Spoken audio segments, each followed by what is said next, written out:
ओम शांति। आज प्यारे मीठे भगवान की मीठी मुरली मंथन की डेट है 5/11/2021। तो आज बाबा ने फिर से हमें विचार सागर मंथन कर सर्विस की भिन्न भिन्न युक्तियाँ निकालने की बात बताई है। भगवान अयोध्या बनाने आए हैं जहाँ कोई युद्ध न हो, मन का भी। हिंसा तो करनी ही नहीं है, शस्त्र की तो कोई यूज़ ही नहीं है। यहाँ तो बस मन की अपने अंदर जो कमी कमजोरियां हैं उसको निकालने की बात बाबा करते हैं। तो उसके लिए कोई हथियार तो नहीं चाहिए। लेकिन ज्ञान को शस्त्र भी कहते हैं। ज्ञान तलवार भी है और ज्ञान ढाल भी है। तलवार बनकर अपने विकारों को काटता है, और कोई क्रोधी है, कोई विकारी आपके सामने है, तो ढाल बनकर आपकी रक्षा भी करता है। तो बाबा ने कहा, विचार सागर मंथन कर सर्विस की भिन्न भिन्न युक्तियां निकालो जिससे सबको पिता का परिचय मिल जाए। भगवान एकदम आतुर है कैसे करके सबको, क्योंकि सब मेरा बच्चा है ना, कोई हम ही थोड़ी उनके लाडले हैं। हम ब्राह्मण बच्चे, भगवान का बच्चा शिव वंशी तो सभी हैं। हाँ, ब्रह्मा वंशी बस हम ब्राह्मण हैं, लेकिन शिव वंशी, शिव की औलाद तो सभी हैं। इसीलिए बाबा चाहते हैं कि विचार सागर मंथन करो, योग करो, सर्विस करो। जितनी सर्विस करोगे ना उतनी ज़्यादा तुम्हें मुझसे एवजा मिलेगा। तो सबको मेरा परिचय दो। और कहते हैं ना कि हमारी आस्था की परीक्षा तब होती है जब हम जो चाहे वो न मिले, फिर भी हमारे दिल से भगवान के लिए शुक्रिया ही निकले। यह है हमारी आस्था की सबसे बड़ी परीक्षा। तो सभी देने के लिए तैयार है ना? हाँ। प्रश्न, पिता हर एक बच्चे की ऊंच तकदीर बनाने की कौन सी युक्ति बताते हैं? भगवान हर एक बच्चे की ऊंची तकदीर बनाने की कौन सी युक्ति बताते हैं? तो बाबा कहते हैं, अपनी ऊंची तकदीर बनानी है तो अंदर से सब छी पुरानी आदतें निकाल दो। झूठ बोलना, गुस्सा करना, यह सब आदतें बहुत खराब है। सर्विस का शौक रखो। जैसे बाबा निरंकारी बन सेवा करते हैं, ऐसे जितना हो सके औरों के कल्याणार्थ रूहानी सेवा में बिजी रहो। बाबा कहते हैं, जो भी अंदर की बुरी बुरी आदतें हैं, जो कमजोरी है, जो आपको ग्लानि दिलाती, मन खाता है, उन सब चीज़ों को हटाना होगा। क्योंकि आपकी ऊंची तकदीर बने देवता बनना है ना। तो सर्विस का शौक रखो। जितना जितना हम सर्विस पे ध्यान देंगे, जितनी आत्माओं का कल्याण करेंगे, उतना हम रूहानी कमाई जमा करते रहेंगे। और कमाई करने के लिए ना अपने अंदर अपने जड़ को देखना पड़ेगा। सिर्फ ऊपर ऊपर से देखेंगे, शरीर को देखेंगे, उसकी सफाई करेंगे तो कुछ नहीं होना है। जैसे कि एक बार की बात है, एक लड़का था, नवयुवक था, और उसकी माँ, दोनों साथ रहते थे। तो एक माँ को ना बागवानी का बहुत शौक था। बहुत सारे उसने फूल पौधे के गमले लगाए थे, काफ़ी सारा पेड़ वेड़ भी बहुत बड़े बड़े भी हो गए थे। अच्छा वो देखभाल करती थी। अचानक उनको कहीं जाना पड़ा, दूसरे शहर जा रही थी कुछ काम से। तो बेटे को बोल के गई कि बेटा, मेरे पौधों की, मेरे पेड़ों की रखवाली करना, मैं कुछ दिन में आ जाऊंगी, लेकिन सूखना नहीं चाहिए कुछ भी। तो हाँ माँ, मैं बिल्कुल बहुत प्यार से बहुत संभाल करूँगा। माँ खुश हो गई कि बेटे ने बहुत अच्छे से बोला।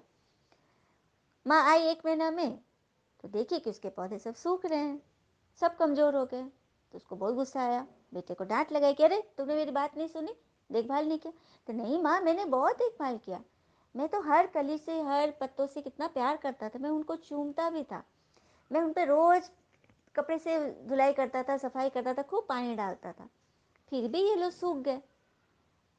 तो माँ समझ गई सारी बात। बोली, तुम ऊपर ऊपर से देखभाल किया ना, तुमने जड़ में तो पानी डाला नहीं। तो जड़ में सुंदरता में डालना है ना, ऊपर ऊपर डालूंगा तो खिलेगा। तो नहीं बेटा, जड़ में डालना है। जो भी चीज़ जड़ में डालोगे ना तो अपने आप फूल फल खिलने लगेंगे, फलने लगेंगे। तब उस बेटे को समझ में आया। तो यहाँ भगवान, हमारे माता पिता, हम बच्चों को क्या समझा रहे हैं?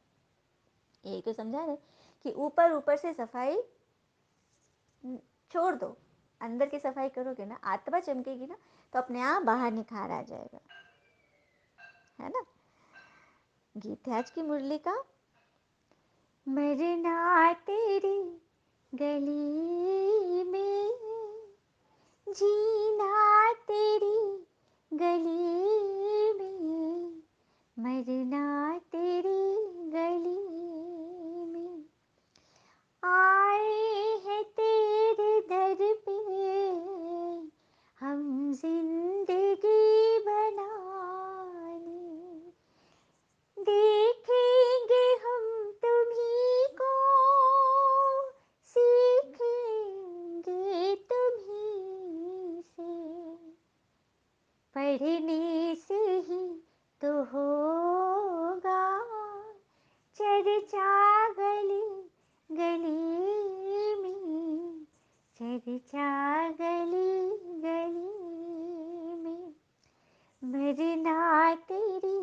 गली में जीना तेरी गली में, जीना तेरी गली में।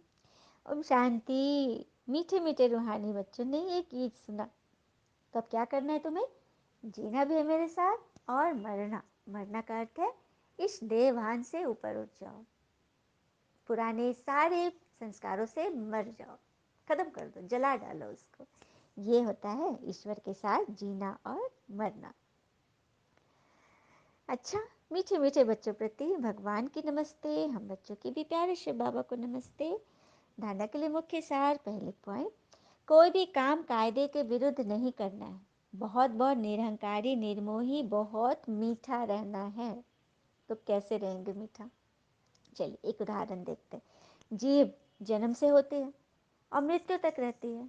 हमारी जीभ जन्म से होती है और मृत्यु तक रहती है, कितनी कोमल होती है। लेकिन दांत जन्म के बाद आते हैं और मृत्यु के पहले चले जाते हैं। क्यों? क्योंकि वे कठोर होते हैं, इसीलिए कोमल बने, कठोर नहीं। एक आत्मा ने उदाहरण दिया था कि 32 दांत के बीच रहकर भी जीभ कैसे अपने आप को संभाल लेती है और मृत्यु के बाद तक भी रहती है। तो कोमल बनिए। कल भी स्लोगन में था ना, सरल बनो, अपने आप सफलता मिलेगी। यज्ञ की सर्विस बहुत खुशी से करनी है, हाँ, बोझ समझ करनी है। दूसरी पर पढ़ाई में कभी बहाने नहीं देना है। बीमारी में भी पढ़ना जरूर है। कई आदमी कहते हैं बहुत बीमार है, कैसे जाऊं सेंटर? अरे सेंटर मत जाओ, घर में तो मुरली आ रही है, मोबाइल तो आपके पास है, लेटे लेटे भी मंथन सुनो, पढ़ लो, याद करो भगवान को, संस्कार डालो, तो वो भी आपका जमा का खाता रुकेगा नहीं, चलता जाएगा। तो कभी भी बहाने नहीं कि मेरे साथ तो ये प्रॉब्लम हो गया, हाँ, या फिर कोई दुख आ गया, कोई लोग नहीं है, मेरे से मिल नहीं रहे, पहले बहुत अच्छे थे, तो उस पर भी ये समझिए कि जब जब आपके खास लोग आपसे दूर होने लगे तो समझ लीजिए कि उनकी ज़रूरतें पूरी हो गई है। तब फिर किस बात का गम? उनकी ज़रूरत थी, उनका मन अंधकार में था, आपके पास आए, आपने प्रकाश दिया, हाँ, प्रकाश लिए, प्रकाशित हो गए, फिर चले गए, है ना? तो दुख किस बात का? अब जैसे कि सागर में जल भरा रहता है, इवेपोरेशन से, वाष्पीकरण से वो जल सन के हीट से ऊपर उड़ता है, वातावरण में जाता है, वायुमंडल में, और फिर वो ऊपर जाकर बादल बन जाता है। और बादल वो पानी के कण जमा करते करते इकट्ठा कर लेता है, लेकिन बरस नहीं रहा है, वो इकट्ठा कर रहा है। फिर कब बरसता है? जब तूफान आते हैं।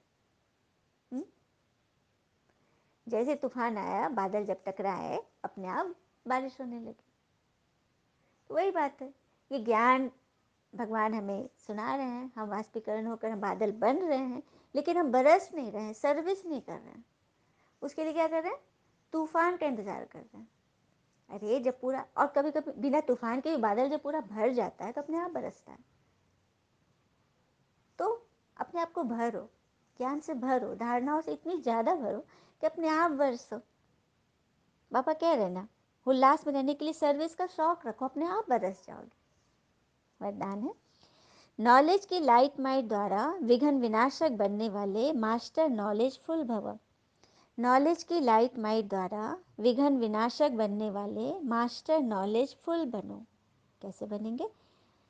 भक्ति मार्ग में गणेश जी को विघ्न विनाशक कहकर पूजते हैं, साथ साथ उन्हें मास्टर नॉलेजफुल अर्थात विद्यापति भी मानते हैं। सच बात है ना? तो जो बच्चे मास्टर नॉलेजफुल बनते हैं वे कभी विघ्नों से हार नहीं खा सकते, क्योंकि नॉलेज को लाइट माइट कहा जाता है, जिससे मंजिल पर पहुंचना सहज हो जाता है।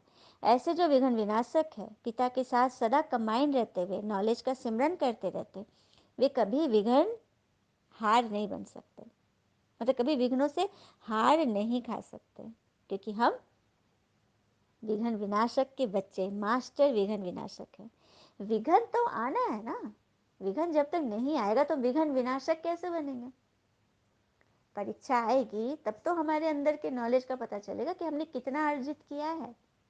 परीक्षा ही नहीं तो अपने आप को तो हम बहुत समझ रहे हैं, और जैसे ही एक पेपर आया जहाँ से अशांति की बात आई, मेरा मन अशांत हो गया, तो हमने जीत तो सब पाया नहीं ना, हम ऊपर ऊपर से तैयारी कर रहे, वही बात है, ऊपर ऊपर की सफाई।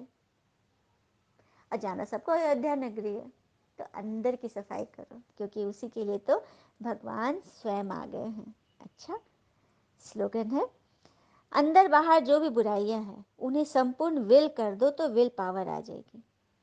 फिर बाबा देखो बार बार हमें वही विधि बता रहे जिससे रावण का अंत हो।